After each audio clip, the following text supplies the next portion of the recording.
Hello, and welcome to the first episode of Mods and Men, the show that will help make those games that you love and enjoy even better. Today we're going to be going over the Bear Force 2 mod. This is a multiplayer only Star Wars mod that was released for Mount and Blade Warband. First thing we're going to do is we're going to do the installation instructions. You will find a download link in the description of this video where you can get the Bear Force 2 mod.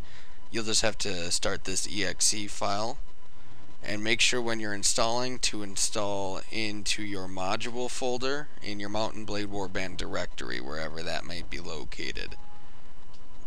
Once you get this thing installed, just make sure when you play it that you have Bear Force 2 selected and on some other version of Mount and Blade selected. This mod has a few customization options if you want to adjust the color on your clone troopers or battle droids or bounty hunters. Like, let's for instance say we want to modify the Jedi's color. Well, you have the Jedi head and the Jedi body here. If we want to make the head red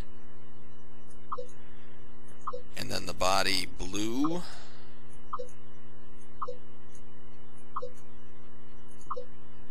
it'll come out to something like that. And same with the clone trooper. If we want to make the clone trooper blue, that's the color that'll come up. And it's just a bunch of customization options that you can play around with.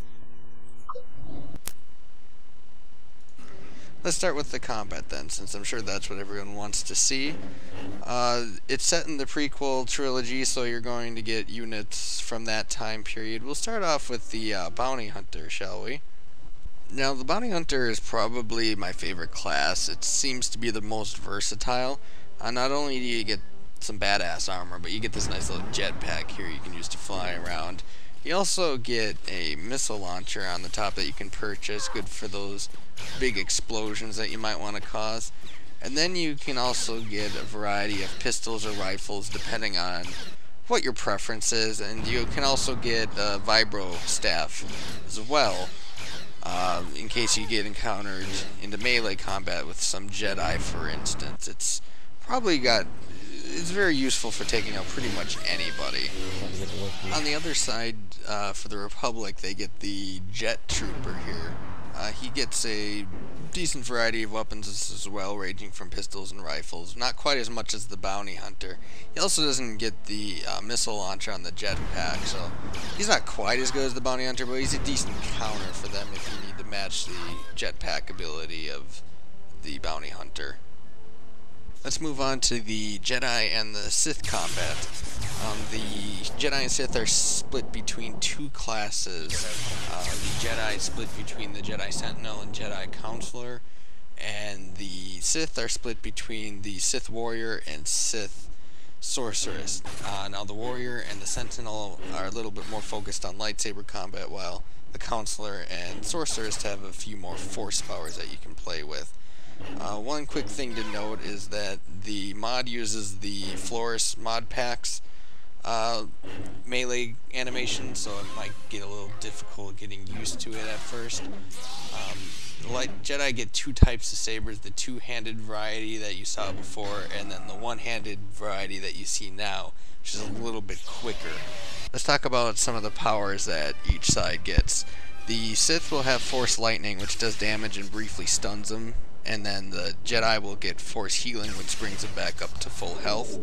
Both sides will get Force Jump, and the Jedi will get Force Teleport, or Force Travel, which is really good for surprising your enemy. Both sides will also be able to deflect blasters by just blocking, and it will use some force power every time you block, so you can't use it indefinitely. Moving on to the grunts, if you wish to call them that. You have the clone trooper for the Republic. He's got your standard rifle, and then he's got this nice little pistol knife combo where if you get attacked by a Jedi, you can quickly switch to the knife and engage them in melee if they get too close, which is pretty useful.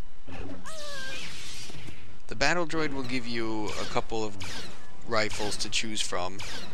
and each class will actually get some form of explosives, either grenades or satchel charges that you can also use in combat. Now you may be thinking, well, obviously the ranged is underpowered compared to the Jedi because they can block the shots. Well, not exactly. There's a little trick that you can do when you're being attacked by Jedi. Right before they're attacking on their wind-up, you can shoot them and stun them. They'll never be able to hit you. The final class for the Separatists is a Magna Droid. They get an Electro Staff and the Shotgun. Both are very useful for close range combat.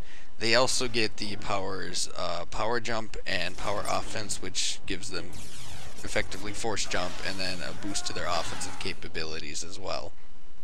The final class for the Republic is the Arc Trooper. They'll get this nice little vibroblade that you can use to block and engage in melee combat with any pesky Sith or Jedi that get too close to you. They also will have their ranged weapons as well, an assortment of rifles and pistols if you wish to use those. I would recommend this mod for any Star Wars fan who wants to try it out in the Mountain Blade experience. It's still in beta, so they'll be releasing content when they get it done. But that will be it for me. Please like, subscribe, comment, and I will see you on the next of Mods and Men.